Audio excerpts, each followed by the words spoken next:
Hello everyone, आप सबका स्वागत है मेरे चैनल कनेक्ट विद प्लांट में। देखिए, आज मैं एक विशेष टॉपिक पर और इन शॉर्ट आपको बहुत ही महत्वपूर्ण जानकारी देने वाली हूं, जो कि हमारे आने वाले 2-3 मंथ के लिए बहुत ज़्यादा उपयोगी है हमारे प्लांट्स के लिए। टॉपिक रहेगा कि मॉनसून सॉइल रिस्टोरेशन टिप्स, या मैं कहूँ कि बरसात के बाद मिट्टी की ताकत को वापस कैसे लाएं, ताकि जो बरसात देखिए हमारे प्लांट्स के लिए वरदान होती हैं, लेकिन बरसात के बाद मिट्टी हमारी थोड़ी कमज़ोर हो जाती है। क्यों हो जाती है? क्योंकि उसके ज़्यादा पानी गिरने से ड्रेनेज होल के माध्यम से सारे पोषक तत्व उसके बाहर निकल जाते हैं। तो यदि आपको अगले आने वाले टाइम में, यदि मैं कहूँ कि सर्दियों में अपने पेड़ों को हेल्दी रखना है, स्वस्थ रखना है और फूलों से और फलों से भरे हुए रखना है, तो हमें कुछ काम अभी अपने प्लांट्स पे करने होंगे, जो कि बहुत ज़्यादा ज़रूरी हैं। बहुत शॉर्ट में बताऊंगी, सारी इम्पोर्टेंट चीज़ें बताऊंगी। प्लीज़ लास्ट तक बने रहिएगा। पसंद आए तो लाइक ज़रूर करिएगा। देखिए, बस और एक मैं आपको बहुत विशेष टिप्स देने वाली हूँ कि अपने प्लांट्स को कीटों से कैसे बचाएं, उसका आपको एक ज़बरदस्त सलूशन देने वाली हूँ। वो मैं आपको लास्ट में बताऊंगी। पहले हम मेन टॉपिक पे बात कर लेते हैं। देखिए, बरसात में लगातार पानी गिरने से आपको पता है कि हमारी जो मिट्टी है ना, उसका पीएच लेवल थोड़ा सा बिगड़ जाता है।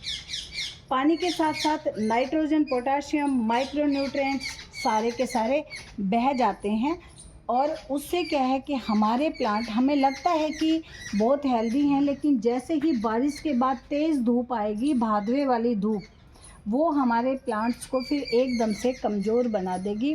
तो जैसे हम बीमारी से पहले अपना ध्यान रखते हैं, प्रिकॉशन लेते हैं, वैसे ही तेज़ धूप से पहले हम अपने प्लांट्स पे विशेष ध्यान दें।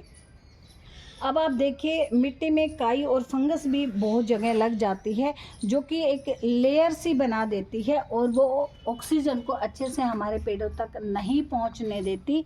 हर प्लांट पे आप देख रहे हो एक काई सी, फंगस सी जम जाती है, उसे भी हम अपने प्लांट से हटा देंगे।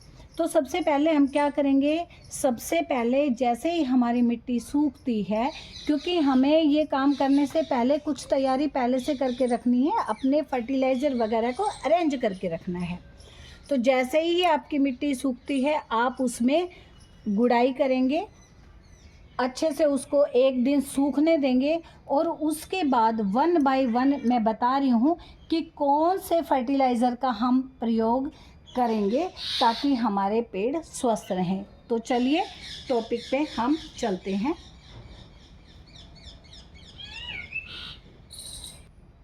तो देखिए, पौधों पर जो है ना, सबसे पहले यदि मैं कहूँ कि एक बार माइक्रो न्यूट्रिएंट बूस्टर दे दें, ताकि स्लो रिलीज़ खाद से पहले वो अपना थोड़ा सा काम कर दे। जैसे हमारी एनर्जी लो होती है तो हम कुछ ना कुछ एनर्जी बूस्टर ले लेते हैं, उसी तरह प्लांट्स को भी ज़रूरत होती है। प्लांट्स को आप अपने से कनेक्ट करके रखें।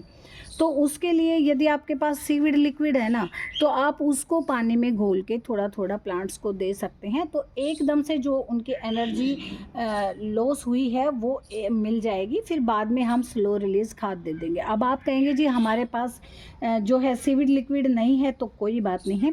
आप थोड़ा गुड़ लीजिए, उसे पानी में भिगो दीजिए 2-4 घंटे, और उसका घोल आप अपने प्लांट्स में डालिए। वो क्या करेगा, जो आपके गुड माइक्रोब्स हैं ना, उनको मल्टीप्लाई कर देगा। उसके बाद जो आपका खाद डलेगा ना, वो भी उसमें प्लांट में जल्दी काम करेगा।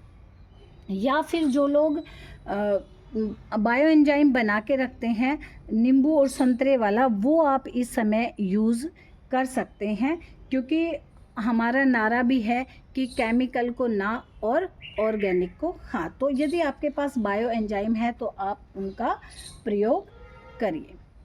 अब हमने दे दिया एनर्जी बूस्टर अपने प्लांट्स को, तो हमें थोड़ा सा टाइम मिल गया कि हम खाद डालें, तो वो खाद धीरे धीरे हमारे पेड़ों में जाए और वो उन्हें अच्छा सा हेल्दी रखे। तो चलिए बात करते हैं 1 बाय 1 सारे फर्टिलाइज़र की। तो देखिए, सबसे पहले तो लोग पसंद करते हैं कि हम केचुआ खाद डालें, वर्मी कंपोस्ट डालें। वो आप डाल सकते हैं, लेकिन वो मैं अपने प्लांट्स में थोड़ा कम यूज़ करती हूँ, क्योंकि 15 दिन के बाद उसकी जो एनर्जी है ना वो ख़त्म हो जाती है। तो मैं उसे यूज़ करती हूँ लेकिन बहुत कम करती हूँ। तो हम बात करती हूँ मेरी तरफ से जो उसको मैं पहला नंबर देती हूँ वो है लीफ कंपोस्ट, जो हम तैयार करके रखते हैं और साल भर हमारे पास चेन चलती रहती है। मैं आपको अपने अपडेट में दिखाऊंगी कि मैंने कितना सारा कंपोस्ट मैं पहले से रेडी रखती हूँ। अब देखिए ये क्यों ज़रूरी है। आप देखिए जो जंगल हैं वहाँ पे खूब सारे फ्रूट्स के भी प्लांट हैं, वैसे भी प्लांट हैं, हेल्दी रहते हैं ना, उन पे कोई भी रोग नहीं लगता है। तो प्रकृति ने उनके लिए ऐसी व्यवस्था की हुई है कि छोटा प्लांट है उसके ऊपर उसको कम भोजन की ज़रूरत होती है, तो उसमें कम पत्ते आते हैं, पत्ते गिरते रहते हैं। और एक विशेष बात देखिए आपने, पत्ते कभी भी हमारे तने के पास नहीं गिरते हैं, फीडर लीफ के पास गिरते हैं। यदि मैं ऐसा कहूँ कि तना यदि यहाँ है तो वो पत्ते यहाँ तक साइड में गिरते हैं, फीडर लीफ हमारी यहीं होती हैं साइड में, वो वहाँ गलते हैं और उसके बाद हमारे पेड़ों को सारे पोषक तत्व मिल जाते हैं। तो आप देखिए मैं इसमें क्या क्या गिनाऊँ आपको, क्या नहीं होता, सारे के सारे पोषक तत्व इसमें होते हैं। हमें याद करने की भी ज़रूरत नहीं आती है, जब हम ये खाद डालते हैं तो उन्हें सारे पोषक तत्व मिल जाते हैं। अब हम बात करते हैं, बहुत ये भी इम्पोर्टेंट है अपने आप में, इसका भी विशेष बेनिफिट्स होते हैं। इसको डालने के बाद भी मुझे नहीं लगता कि हमें किसी और कंपोस्ट की ज़रूरत होती है। तो क्या है ये है काऊ डंग कंपोस्ट। विशेष ध्यान रखेंगे ये देसी गाय का ही हो, 1 साल पुराना हो कम से कम, उससे ज़्यादा पुराना हो तो बहुत ही बढ़िया बात है। इसका सबसे बड़ा बेनिफिट क्या है, इसमें नीम खली आप ज़रूर मिला लीजिएगा थोड़ी सी, और नहीं तो आप इसी को डायरेक्ट यूज़ कर सकते हैं। ये स्लो रिलीज़ होता है, स्लो रिलीज़ मीन्स धीरे धीरे काम करता है।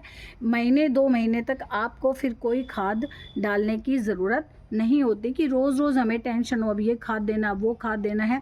तो यदि आपके पास अवेलेबल हो तो आप काऊ डंग कंपोस्ट ज़रूर दीजिएगा। ये सिर्फ खाद का ही काम नहीं करता, ये हमारी जो मिट्टी है ना उसकी संरचना को भी अच्छा बनाता है, और ये जो मिट्टी है ना उसको इस योग्य बनाता है कि वो नमी को होल्ड करे, मॉइस्चर को पकड़ के रखे। तो ये वो सारे काम करता है ये काऊ डंग कंपोस्ट। इसमें नीम खली ज़रूर मिला लीजिएगा, क्योंकि पहले ही हमारे पौधे बहुत ज़्यादा बारिश से उनमें फंगस आ जाती है, तो उसको इसमें आप ज़रूर मिलाएं। फिर नेक्स्ट बहुत ही जो इम्पोर्टेंट फर्टिलाइज़र है वो है मस्टर्ड केक या सरसों की जो खली होती है। पहले बता देती हूँ इसका यूज़ कैसे करें। वैसे तो आप इसका पाउडर बना के इसमें मिला सकते हैं, लेकिन मैं कहूँगी कि आप इसे भिगो के 24 घंटे फिर इसे पानी में डाइल्यूट करके और फिर दें।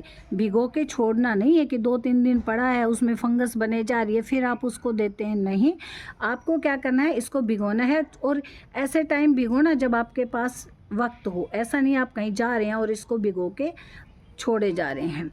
24 घंटे इसे भिगोएंगे, पानी में डाइल्यूट करेंगे और फिर हम अपने प्लांट्स पर देंगे। कौन से प्लांट्स पर देंगे, जिन प्लांट्स पर आपको अभी फूल और फल चाहिए, जिन प्लांट्स को फास्फोरस, पोटास और नाइट्रोजन की ज़रूरत है, जिनके पत्तियां थोड़ी डल हो गई हैं, उन्हें आपको लस ग्रीन बनाना है, उनमें दे। और कुछ प्लांट्स का मैं विशेष रूप से नाम बता रही हूँ जिसमें ये फर्टिलाइज़र आप मस्ट दें।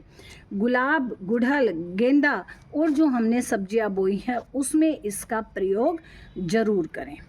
आप देखिए ये हो गई फर्टिलाइज़र की बात। ये 4 तरह के फर्टिलाइज़र मैंने बताए हैं, वर्मी कंपोस्ट, लीफ कंपोस्ट, काऊ डंग कंपोस्ट और ये हमारी सरसों खली। अब जो विशेष टिप कि यदि किसी भी प्रकार की फंगस आपके प्लांट्स में अब लगी हुई है, कोई भी कीट है, तो उसका इलाज मैं 2 बता रही हूँ और दोनों ही बेहद कारगर हैं। कि यदि अब देखिए यदि आपके प्लांट पर कोई भी किसी भी प्रकार का कीट लगा हुआ है, तो जो इंस्टेंट आपको बनाना है स्प्रे करने के लिए अपना लिक्विड, उसमें क्या करेंगे, आप हरी मिर्च ले लेंगे बहुत तीखी वाली, ये थोड़ी मोटी हैं, कम तीखी हैं, लेकिन आप बहुत तीखी जो आती हैं ना उनको लेंगे और लहसुन को छील कर ले लेंगे और इन दोनों को आप पीस लेंगे और पीस कर फिर आप इसे पानी में डाइल्यूट करेंगे, छान कर आप स्प्रे कर देंगे। आप देख लेना आपके जो भी कीट हैं वो तुरंत आपके पेड़ों को छोड़ देंगे और आपके प्लांट हेल्दी हो जाएंगे। ये आपका 100% काम करने वाला नुस्खा है, क्योंकि ये देखिए जो लहसुन है ना इसमें सल्फ़र होता है और जो मिर्च है उसमें कैप्साइसिन नामक का एक पदार्थ होता है और दोनों ही कीड़ों के लिए बहुत ही घातक होते हैं, या मैं कहूँ कीड़ों को पसंद नहीं आती हैं इनकी स्मेल और वो हमारे प्लांट को छोड़ के चले जाते हैं।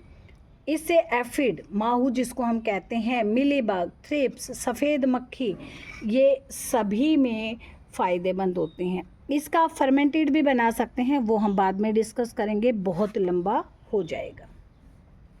अब आप देखिए ये मैंने क्या लिया है, ये मैंने छाछ ली है, इसमें मैंने हल्दी डाली है, हींग डाला है और मैंने आंवला पाउडर डाला है और मैंने इसको 6-7 घंटे के लिए रख दिया है। क्योंकि जो छाछ होती है ना उसमें लैक्टिक एसिड होता है जो फंगस और बैक्टीरिया को आगे बढ़ने से रोकता है, उनकी ग्रोथ को आगे नहीं होने देता। इनको आप फ्रिक्वेंटली हर 3 दिन के बाद स्प्रे करेंगे तो सारे के सारे कीट आपके चले जाते हैं।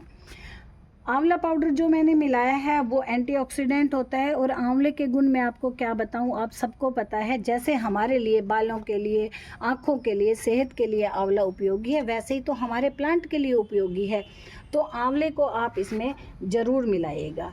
हींग जो है उसमें सल्फ़र कंपाउंड होता है और उसकी जो गंध है ना वो कीड़ों को बिल्कुल भी पसंद नहीं आती। यदि आपके गमलों में चींटियाँ आ रही हैं तो उसके लिए भी आप लस्सी में हींग मिलाकर डाल सकते हैं। और जो हल्दी है उसमें एंटी फंगल गुण होते हैं। तो ये हमारा एक बढ़िया सा पैकेज बन गया कीटों को भगाने के लिए। तो इसका प्रयोग आप पानी में डाइल्यूट करके छान के 4 तह कपड़े में या डबल छलनी से फिर आप डालिए, नहीं तो आपकी स्प्रे बोतल ख़राब हो सकती है। तो ये दोनों हैं कीटों को भगाने के लिए। हम कीट भागेंगे, पेड़ स्वस्थ होंगे, तभी तो उनमें कोई फर्टिलाइज़र काम करेगा। तो दोस्तों वीडियो को ज़्यादा लंबी ना करते हुए यहीं पे हम अपना विराम करते हैं। पसंद आया हो तो प्लीज़ लाइक करिएगा, शेयर करिएगा एंड सब्सक्राइब करिएगा।